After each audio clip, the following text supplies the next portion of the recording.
I'm Michael Harris. I have a podcast called The Fruits of Virtue, and it's about becoming your best self and living by the virtues in society that we know of, like courage and hope and faith. And so, Don, it was a pleasure last week to drop by and have you greet me and give me the grand tour. Well, thank you. And I was so impressed, I wanted to get a little footage and put this out and let other people know what they can do in their own communities, let alone Idaho Falls. Well, first of all, I think you have to feel the spirit of service. And once you feel the spirit of service, then you look for doing something for someone else and not expecting anything in return. And of course, that's what the Savior did when he was here upon the earth. Yes. He went out and he sought out those that was in mostly poor and the needy, and those who really needed help in life. And you know, we have a great organization here. We have people who come who have lost their soulmates, and they're alone, and they are feeling like there's no hope. But they walk in our front door, and they feel something. They feel the spirit of service, and they'll start looking around, and they'll see other people that are about their own age, and they see them smiling, and they feel something. They're not sure at this time just exactly what they feel, but the more they walk around and see, and that's a big thing with our center. The biggest part is come and see. And once you do that, hopefully you'll be touched. You'll feel the spirit of service. You'll see people that are extending their life because they now feel productive again. And you know, there are so many people that are just sitting home in the rocking chair and they're waiting to pass on. So what we like to do is shake the chair and say those three magic words, which are, we need you. What keeps you doing this, you and your wife, who direct this program? Well, it's very simple. We feel the spirit of service. So many times in our life, we've always wondered, how can I find it? How can I find what the purpose of life? And sometimes, you know, you go buy a new car and it makes you happy. Or perhaps, you get a new house and that makes you happy.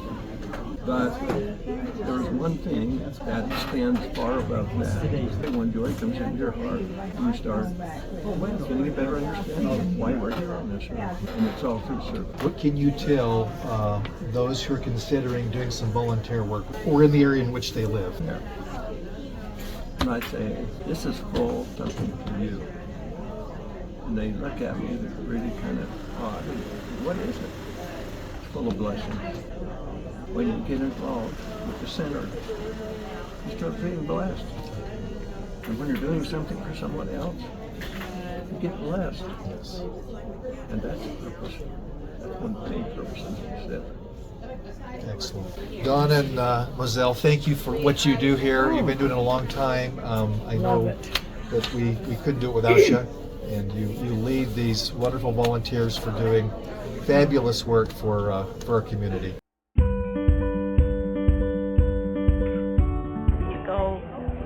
Down through and take a stitch, and then you go down the same place and take another stitch.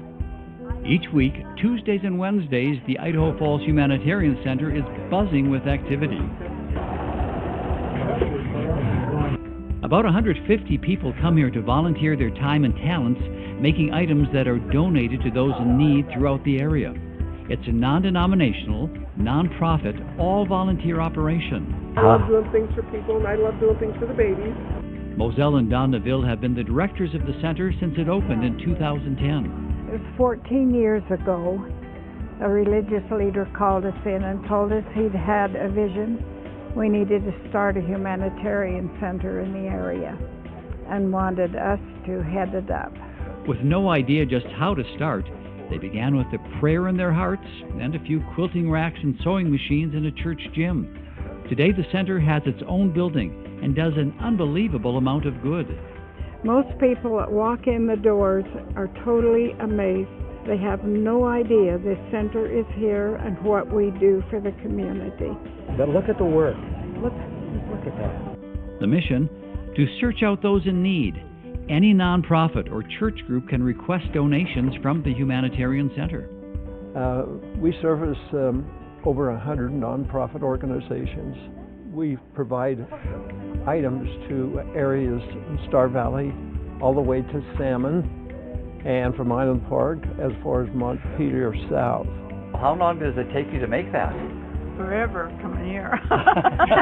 Relying totally on donations of money and materials, volunteers make everything from quilts to newborn kits to dolls with hand-crocheted outfits for women's shelters. They also make handcrafted and beautifully painted wooden toys for children in need. Put some wheels on the bottom of this, and we'll give it to some little child who doesn't have toys. I'm cutting blankets for the school kids that are going out in August. I'm making an Afghan. Oh, beautiful. Over the course of a year, they donate around 60,000 items valued at about $1.3 million. Everything is neatly sorted and organized. How long have you been working at the Humanitarian? 11 years. 11 years? Many volunteers have worked here for more than 10 years. Why do they come? My husband's passed away and it gets lonesome. And so come here and we can work together and feel like you're accomplishing something. I come because I love the people that are here. I need something to do since I retired, and this is a fun place to be. You have any idea how many widows and widowers there are? A bunch. So they come and socialize. We have so many people here that have lost their partners and thought, what do I do now? And they found a second life here. It's a cute one. It's really cute. Besides associating with friends, many find an even more meaningful reason for coming. Well, I think if you're not serving, you're becoming so wrapped up in yourself, you're missing what's important in life. And you come in here and everybody's smiling, everybody's happy because they're volunteering, they're serving. There's no feeling in the world like helping others. We're going to go back in the same hole again. Young people get involved too and learn new skills. Tuesday nights, youth groups are invited to participate. We're making little balls for kids. They're catching the spirit of the Humanitarian Center too, stuffing toy balls, painting toys, creating folder games for children, and even quilting. Oh, I think it's a really great thing to help serve people and help them out. When you're in the service of your fellow beings, you're only in the service of God, right? I love to see the youth get outside themselves, to think of someone else in this me-driven world. The smiles on the faces of these young people show they're having a good time serving. That's all there is to it. Eric and Nyota Davenport run Andre's House for Males and Lady Liberty for females. They are safe and sober and halfway homes. They receive hygiene kits and kitchen and cleaning supplies from the Humanitarian Center. The look on their face, receiving that, it's really awesome. This is a blessing. What they do for us is huge. Moselle Neville recalls a time she was delivering newborn kits to a shelter and encountered a 16-year-old girl ready to have a baby. She fell on her knees, looked at me and said, "Who would do this for me?" The Nevilles say they often see miracles in their work, like the time they ran out of yarn for quilting. The next day, a man called wanting to donate yarn. His mother, who was a quilter, had passed away. And so we met him, and I figured there'd be maybe one bag of yarn. There was a whole truck full.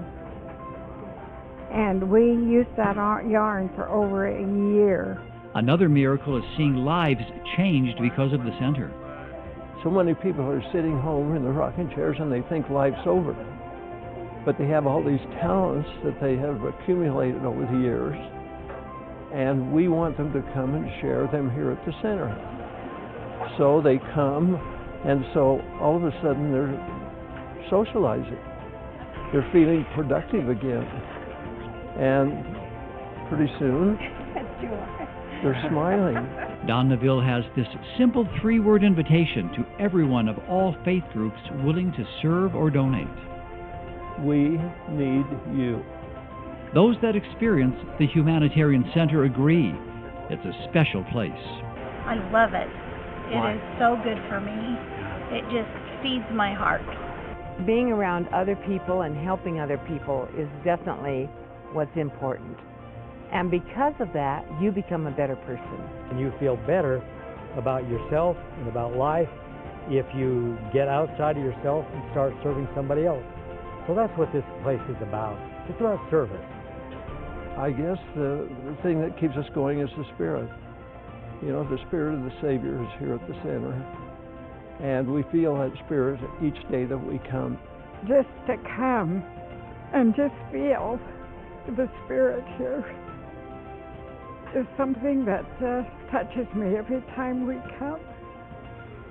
And I mean, you can look through here and see people are a family. And to be able to help someone in need, not expect anything in return, no one here is paid, it's when you find true joy. I hope you enjoyed this brief interview with the folks at the Humanitarian Center. The point is, look for opportunities in your own community. Consider giving a couple of hours of volunteer work each week. You'll feel better, your health will be better physically and mentally, you'll have a little more happiness, and you'll just make a difference in your community and within your own self. All the best, my friends. Bye-bye.